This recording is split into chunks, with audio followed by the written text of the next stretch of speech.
Hello everyone, welcome back to my channel Econominds, जहां हम पढ़ते हैं economics from basic to master. आज हम इस वीडियो में पढ़ने वाले हैं what are the limitations of barter system, जो मनी चैप्टर का एक इम्पोर्टेंट पॉइंट है।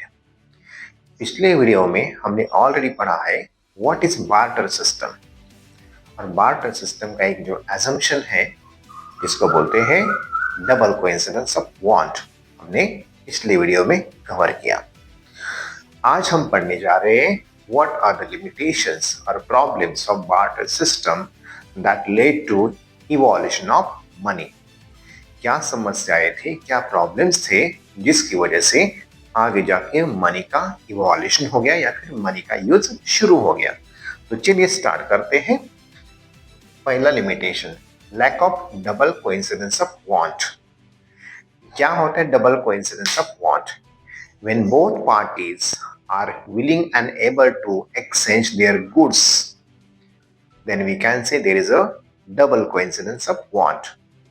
बायर और सेलर दोनों भी अपनी कमोडिटीज एक्सचेंज करने के लिए तैयार है, तो उसको बोलते हैं double coincidence of want. But it was lacking in barter system. Barter system में एक प्रॉब्लम आ रहा था कि एक बंदा अगर कोई किसी की कमोडिटी एक्सचेंज करना चाहता है बट आगे वाला अगर तैयार नहीं है तो वहां बाइंग एंड सेलिंग नहीं हो रहा था।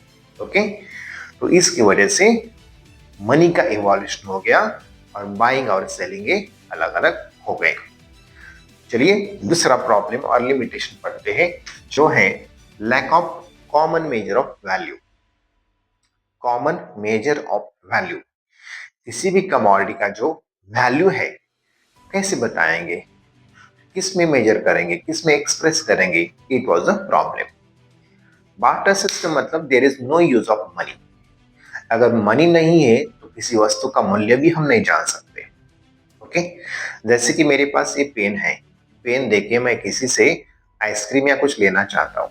ओके, तो कैसे एक्सचेंज रेट डिसाइड करूंगा, इसका वैल्यू मुझे पता ही नहीं है। जो सोसाइटी में चल रहा है जैसे कि 1 pen equal to 2 ice cream. Okay, अगर एक्सचेंज रेट है तो मुझे 2 आइसक्रीम मिलेगी, बट अगर आइसक्रीम में अगर क्वालिटी अलग अलग है तो फिर अलग अलग एक्सचेंज रेट होगा। मतलब जितने ज्यादा goods and services and commodities उतनी ज्यादा एक्सचेंज रेट। जब तक नंबर ऑफ गुड्स और प्रोडक्शन कम मात्रा में हो रहा था तब तक ये बार्टर सिस्टम वर्क कर रही थी, बट जैसे प्रोडक्शन बढ़ गया, नंबर ऑफ गुड्स बढ़ गए, बार्टर सिस्टम में ये प्रॉब्लम आने लगा। क्या? Common measure of value. जब तक कमोडिटी का वैल्यू पता नहीं है या फिर एक कॉमन मेजर पता नहीं है तब तक हम मेजर एक्सचेंज रेट नहीं फिक्स कर सकते।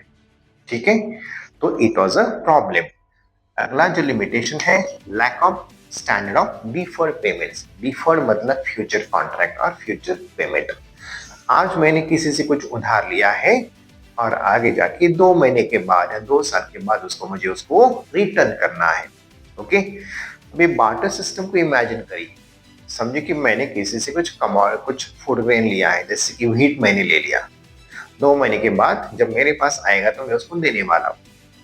बट अगर लेने वाला बोलेगा कि मेरा जो प्रोडक्ट था, जो व्हीट था, बहुत अच्छी क्वालिटी का था, अभी तुम जो दे रहे हो तो एकदम वर्स्ट क्वालिटी का है, तो क्या करेंगे? कोई सॉल्यूशन है? नहीं है। बट आज हमारे पास मनी है तो मनी की वजह से हम बोल सकते हैं कि मैंने आपका 1000 रुपए का व्हीट लाया था, अगर 2 महीने हो गए आपको पसंद है तो मैं आपके पैसे दे सकता हूँ, कुछ एक्स्ट्रा 100-200 रुपए दे सकता हूँ। ये पॉसिबल है बिकॉज ऑफ द मनी। पर बार्टर सिस्टम में ये ऐसा नहीं हो रहा था because there were no any standard currency और the in which we can express value of that commodity. तो स्टैंडर्ड ऑफ डिफर्ड पेमेंट मतलब क्या कि जिसकी वजह से हम फ्यूचर के पेमेंट्स या फ्यूचर कॉन्ट्रैक्ट फुलफिल कर सकते, कंप्लीट कर सकते हैं।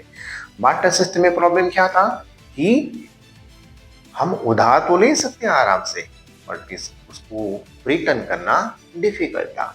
और एक एग्जांपल देता हूँ, जैसे कि मैंने किसी से गाय को ले लिया उधार, या किसी से मैंने शिप ले लिया क्योंकि मुझे मिल्क की जरूरत है। अगर उस गाय को मैं लेके आता और 1 साल के बाद फिर उसको मैं रिटर्न देना चाहता हूँ तो क्या मैं सेम फिजिकल कंडीशन में उस गाय को या फिर वो बकरी को वापस दे सकता हूँ? नहीं दे सकता। ओके, जिसकी बकरी है, जिसकी गाय है, वो बोल सकता है कि मेरी बकरी या मेरी गाय तो बहुत मोटी थी, अच्छी हेल्दी थी, अभी तो दुबली पतली हो गई, कुछ भी बोल सकता है। इवन कोई आप टूल या मशीनरी देते हो तो उसका एक डिप्रिसिएशन होता है, उसका वैल्यू कम होता है, उसकी जो वर्किंग कैपेसिटी कम होती है। तो इसकी वजह से फ्यूचर में उसको सेम फिजिकल कंडीशन में रिटर्न करना बहुत डिफिकल्ट था, और उसी प्रॉब्लम की वजह से आगे जाके मनी का इवोल्यूशन हो गया। एंड लास्ट प्रॉब्लम है बच्चों, lack of store of value. Value of any commodity can be stored for the long period because of money.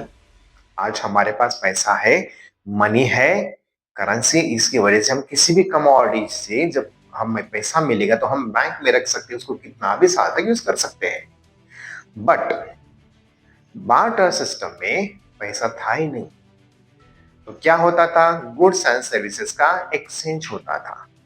अभी गुड्स एंड सर्विसेज को एक्सचेंज करने के लिए, गुड्स का एग्जांपल ले लिया, कमोडिटी का।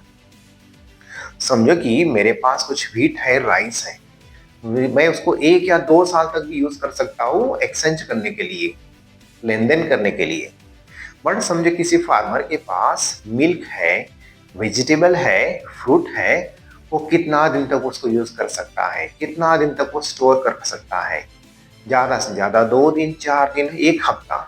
उसके बाद वो जो प्रोडक्ट है पेरिशेबल होने की वजह से खत्म हो जाएगा, और उसका जो परचेसिंग पावर है वो भी खत्म हो जाएगा। मतलब that person is not able to store the value of that commodity, he can not use for the long term. Okay, तो जो पेरिशेबल गुड्स थे उसका वैल्यू तो जीरो हो जाएगा। जो लॉन्ग टर्म यूज कर सकते हैं वही कमोडिटी बार्टर सिस्टम में वैल्यू को कैरी करते थे। ओके, तो ये सब क्या है, limitations of barter system, and all that problems or limitations give rise to the evolution of money। और आगे जाके मनी जैसे इवोल्यूशन हो गया, उसके बाद ये जो सभी प्रॉब्लम्स है सॉल्व हो गए। Okay, thank you.